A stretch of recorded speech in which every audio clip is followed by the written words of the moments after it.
What happens when a former president walks onto a morning show set expecting softball questions, only to find himself face-to-face with a host who refuses to play it safe? The tension in the Good Morning America studio became palpable within seconds, and what followed was one of the most explosive interviews in morning television history. Before we dive into this confrontation, make sure you hit that subscribe button and drop a comment below telling me what you think about how this all went down. Michael Strahan sat across from Donald Trump, the cameras rolling, the studio audience quiet with anticipation. The interview started cordially enough, but that civility was about to shatter. "Mr. President, thank you for joining us this morning," Strahan began, his voice steady and professional. "I want to start by asking you about your recent comments regarding the economy. You've claimed credit for the current economic growth, but economists are saying that many of these trends were already in motion before your policies took effect. How do you respond to that?" Trump leaned forward slightly, his expression shifting from friendly to defensive in an instant. "Well, Michael, first of all, I think you need to check your sources because those economists, whoever they don't know what they're talking about. When I came into office, the economy was a disaster, a complete disaster, and we turned it around. Nobody's ever seen anything like it." Strahan didn't back down. "But the data shows that unemployment was already declining and GDP growth was steady. I'm not making this up. These are verified statistics from the Federal Reserve and the Bureau of Labor Statistics." "The Federal Reserve," Trump interrupted, his voice rising. "You want to talk about the Federal Reserve? Those people fought me every step of the way. They raised interest rates when they shouldn't have. They undermined everything we were trying to do.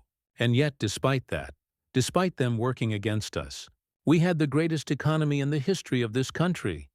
"With respect, sir, many economists would disagree with the characterization of it being the greatest economy in history," Strahan countered, maintaining his composure but pressing forward. "And I think what viewers want to know is whether you can acknowledge any nuance here, any shared credit with previous administrations or economic factors beyond your control." Trump's face reddened slightly. "Nuance? You want nuance? Here's the nuance, Michael. When I took office, people were scared. Businesses weren't investing. Jobs were leaving the country by the thousands. I brought those jobs back. I made deals that people said couldn't be made. And now you're sitting here on national television trying to take that away from me? Trying to give credit to people who did nothing?" The studio grew quieter. Strahan glanced at his notes, then looked directly at Trump. "I'm not trying to take anything away from anyone, Mr. President. I'm trying to have an honest conversation about the facts, and I think the American people deserve that honesty." "The American people," Trump shot back, pointing his finger for emphasis. "The American people elected me because they were tired of people like you, Michael, no offense, but people in the media twisting everything, making everything negative. They wanted someone who would tell it like it is. And that's what I did. That's what I'm doing right now." "So you're saying that any criticism of your record is just media bias?" Strahan asked, his tone remaining even but the question cutting. "I'm saying that when you have a record like mine, when you've accomplished what I've accomplished, and people still try to tear you down, yeah, that's bias. That's absolutely bias," Trump replied, his voice growing louder. Strahan paused, letting the moment breathe before continuing. "Let's talk about something else then. Your legal challenges. You've been indicted on multiple charges across different jurisdictions. You've called it a witch hunt. You've said it's political persecution. But these charges were brought by grand juries, regular citizens looking at evidence. Do you think all of those people are biased too?" The question landed like a bomb. Trump's expression shifted from defensive to angry. "Are you serious right now? Are you really going there, Michael? On Good Morning America? You're going to sit here and act like this isn't the most obvious political hit job in American history?" "I'm asking you a question that millions of Americans are wondering about," Strahan responded calmly. "Of course they're wondering about it, because people like you keep pushing this narrative," Trump fired back. "These charges are a disgrace. They're an embarrassment to this country. And you know what the sad part is? People like you in the media, you eat it up. You love it. Because it gets you ratings. Mr. President, I'm not here for ratings. I'm here to ask you direct questions, Strahan said, his voice firm now. Direct questions? Trump laughed, but there was no humor in it. These aren't direct questions, Michael. These are attack questions. You're trying to make me look bad on national television. I'm trying to hold you accountable, Strahan corrected. The words hung in the air between them, and for a moment it seemed like Trump might stand up and walk off the set. Trump didn't stand up. Instead, he leaned back in his chair, his jaw clenched, his eyes locked on Strahan with an intensity that made everyone in the studio hold their breath. Accountable, Trump repeated slowly, as if tasting the word. You want to hold me accountable? Where were you, Michael? Where was Good Morning America when the previous administration was spying on my campaign? Where was the accountability then? Where were these tough questions when they were selling uranium to Russia? Where were you? Strahan shook his head slightly. Mr. President, those claims have been investigated and debunked multiple times by independent fact-checkers and congressional committees. What we're talking about right now are current, ongoing legal proceedings with actual indictments. Debunked, Trump scoffed. Everything's debunked when it's against the people you like. But when it's me, suddenly everything's true. Suddenly every accusation is worth investigating. You see the double standard here, Michael? Can you at least admit there's a double standard? What I can admit is that you're deflecting from the question, Strahan responded, not missing a beat. You're a public figure who held the highest office in the land. These questions come with that territory. Trump's voice rose. Deflecting? I'm not deflecting anything. I'm pointing out the hypocrisy, and frankly, I'm disappointed, Michael. I really am. I thought you were better than this. I thought you were going to be fair. But you're just like the rest of them. I am being fair, Strahan insisted, his composure still intact but his tone carrying more force now. Being fair means asking difficult questions. It means not just accepting talking points. It means pushing back when something doesn't add up. Nothing adds up? Trump's eyes widened. Let me tell you what doesn't add up, Michael. What doesn't add up is how a president can have the most successful first term in modern history. Create millions of jobs, secure the border, rebuild the military, make America energy independent, and then get treated like a criminal. That's what doesn't add up. Strahan leaned forward. But you're not being treated like a criminal because of your policies, Mr. President. These charges relate to specific actions, specific documents, specific alleged conduct. Why can't you address those specifics instead of talking about your accomplishments? Because the accomplishments matter. Trump shot back immediately. The accomplishments show you who I am. They show you what I did for this country. And when you have that kind of record, when you've done what I've done, and they still come after you, it tells you everything you need to know about what's really happening here. What's really happening is that you're facing serious legal jeopardy, Strahan stated plainly.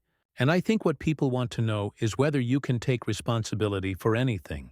Can you look at the American people and say, I made mistakes. I could have done things differently? The question seemed to strike a nerve deeper than any before it. Trump's face flushed a deeper shade of red. Mistakes? You want me to sit here and confess to mistakes I didn't make? Is that what this is about? You want me to fall on my sword for your audience? I want you to be honest, Strahan said quietly but firmly. I am honest, Trump responded, his voice tight with anger. I'm the most honest person in politics. Everyone knows that. Even my enemies know that. They hate that I tell the truth. That's why they're after me. Strahan exhaled slowly, then shifted gears. Let's talk about January 6th. The committee hearings presented evidence, testimony from your own staff members, your own appointees, saying that you knew you had lost the election but continued to claim otherwise. How do you explain that? Trump's hands came up in a gesture of disbelief. Here we go, of course. Of course you're going there. January 6th, January 6th, January 6th. That's all you people want to talk about. What about the election itself, Michael? What about all the irregularities? What about the questions that never got answered? Those questions were answered, Strahan countered. By judges, by election officials from both parties, by recounts and audits. Over 60 court cases. You lost them all. I didn't lose anything, Trump interrupted sharply. The courts refused to hear the evidence. They dismissed the cases on technicalities. They didn't want to look at what really happened because they knew what they'd find. Or maybe they dismissed them because there was no evidence, Strahan suggested.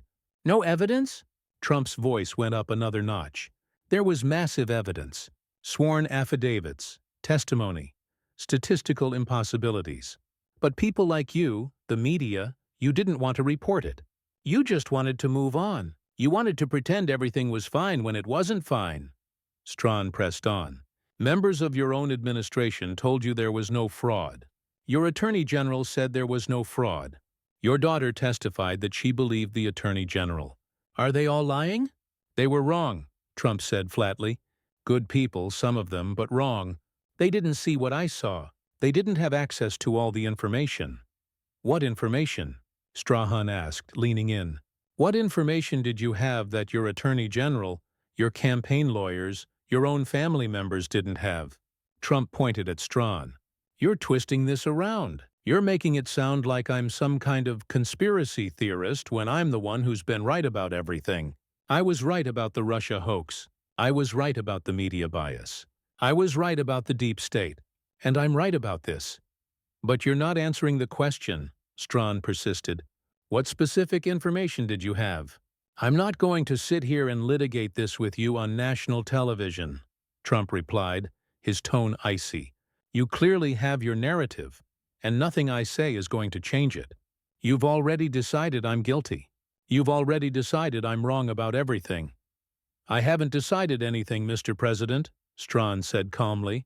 I'm asking you questions. That's my job. Trump shook his head, a bitter smile crossing his face. Your job, right.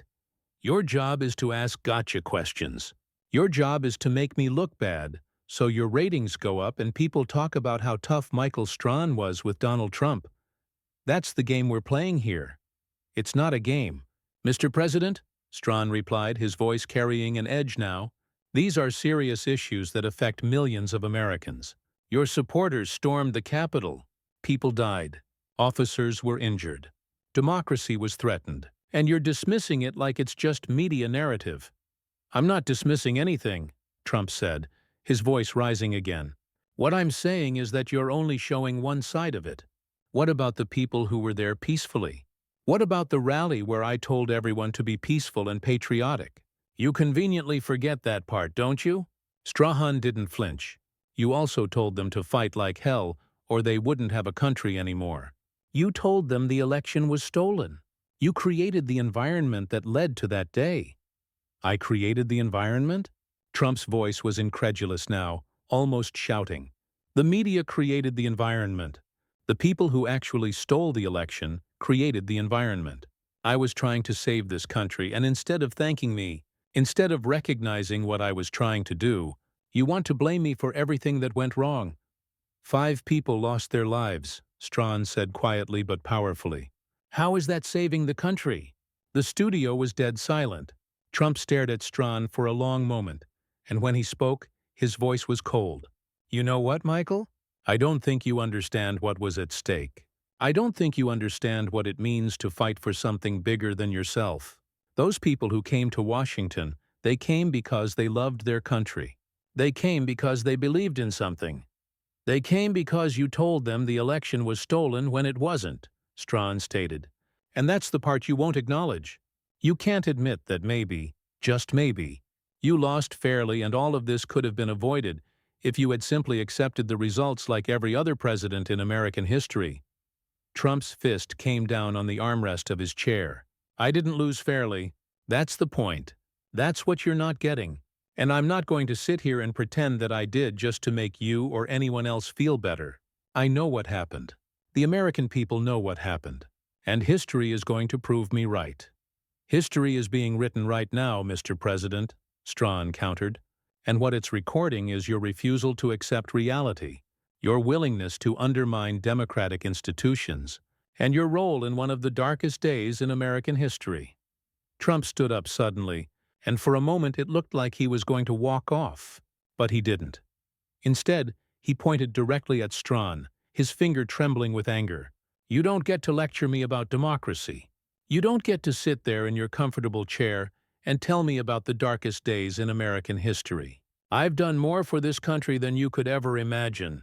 I've sacrificed more than you'll ever know. And this is the thanks I get? This ambush interview where you try to destroy me? Nobody's trying to destroy you, Strahan said, standing up as well now, meeting Trump at eye level. I'm trying to get you to answer for your actions. There's a difference. Answer for my actions? Trump laughed harshly.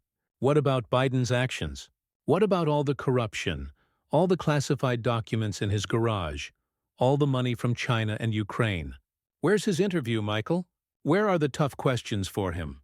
This interview is about you, Strahan said firmly, and right now, you're doing everything you can to avoid taking any responsibility for anything. Responsibility, Trump spat the word. I'll tell you about responsibility. I took responsibility for bringing back the economy. I took responsibility for defeating ISIS. I took responsibility for appointing Supreme Court justices who actually follow the Constitution. But when things go wrong, when the system turns against me, suddenly you want me to take responsibility for that too? That's not how this works.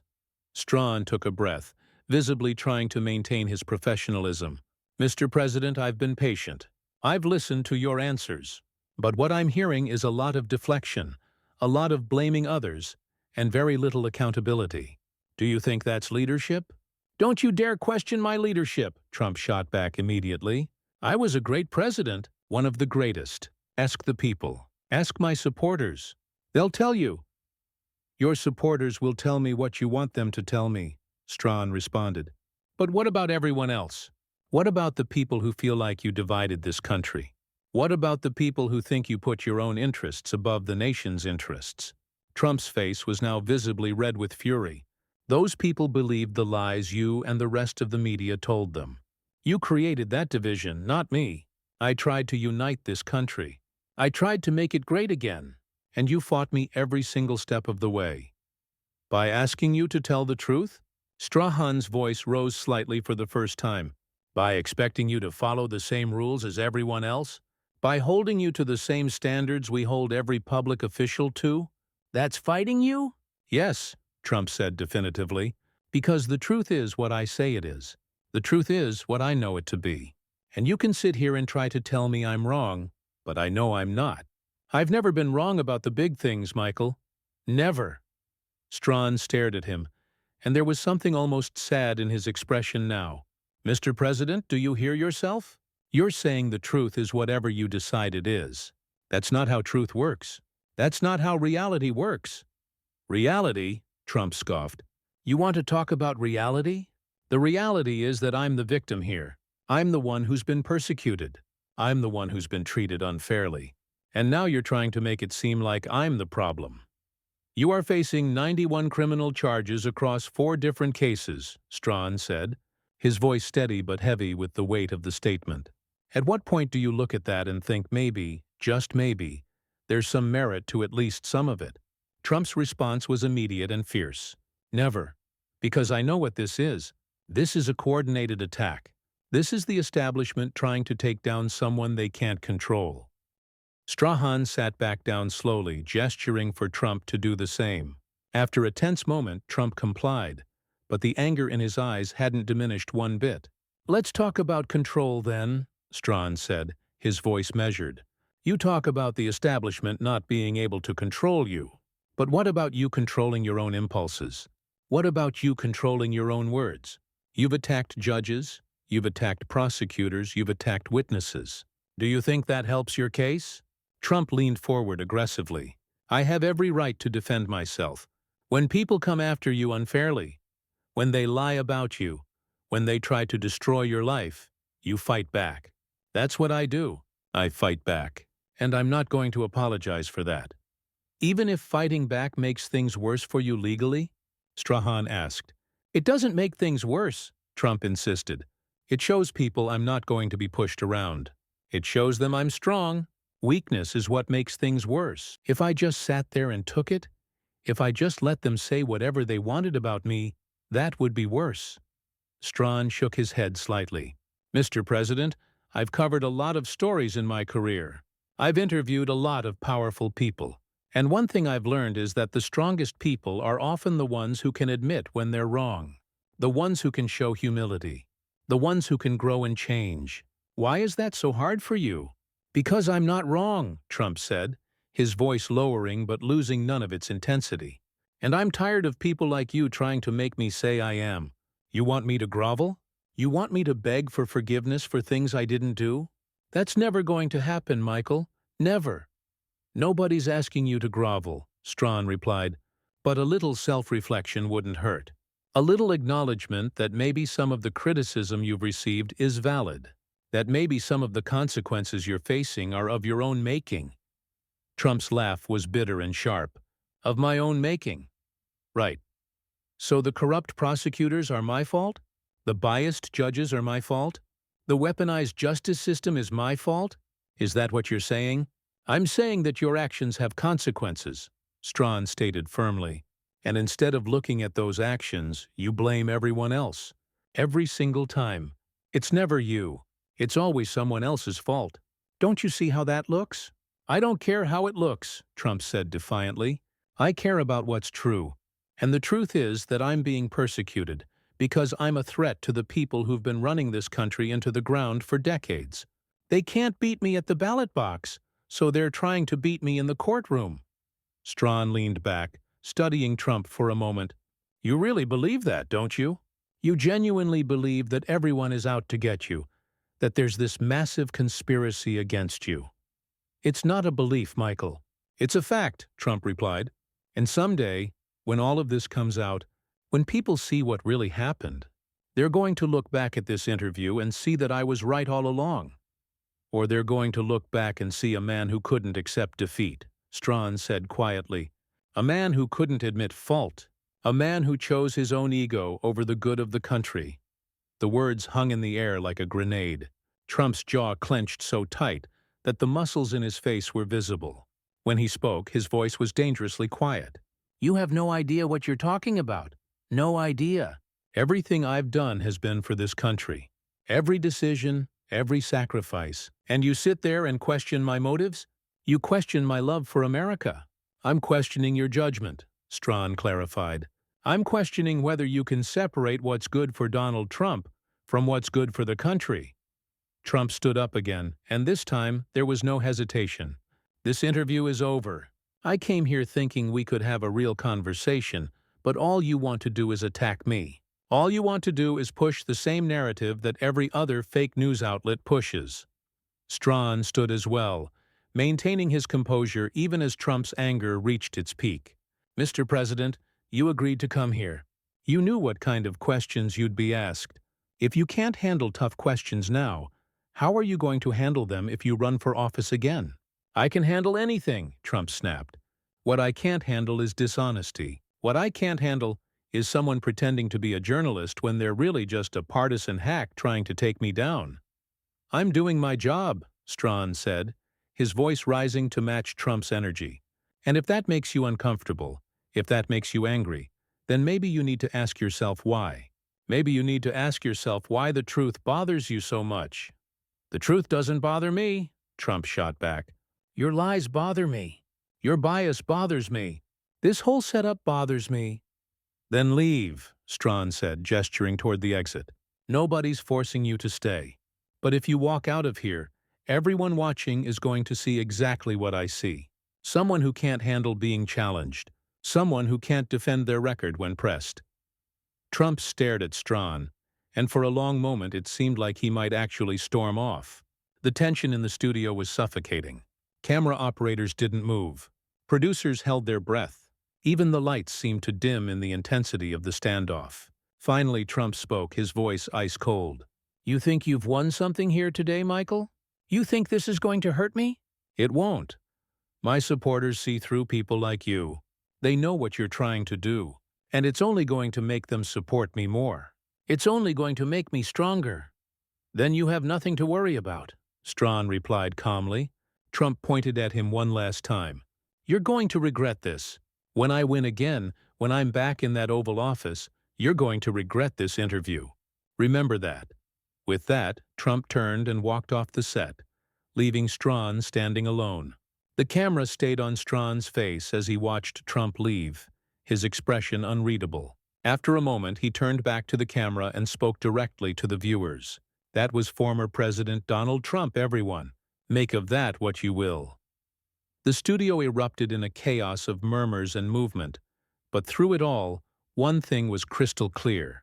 This was an interview that nobody would forget anytime soon. The collision between a journalist refusing to back down and a former president refusing to admit fault had created television history, and the ramifications would echo far beyond this single morning. What did you think of this explosive confrontation? Do you think Strahan crossed a line, or was he just doing his job? Drop your thoughts in the comments below, and don't forget to hit that subscribe button because we'll be breaking down the fallout from this interview in upcoming videos. The question everyone's asking now is, will this help or hurt Trump's political future? Let me know what you think.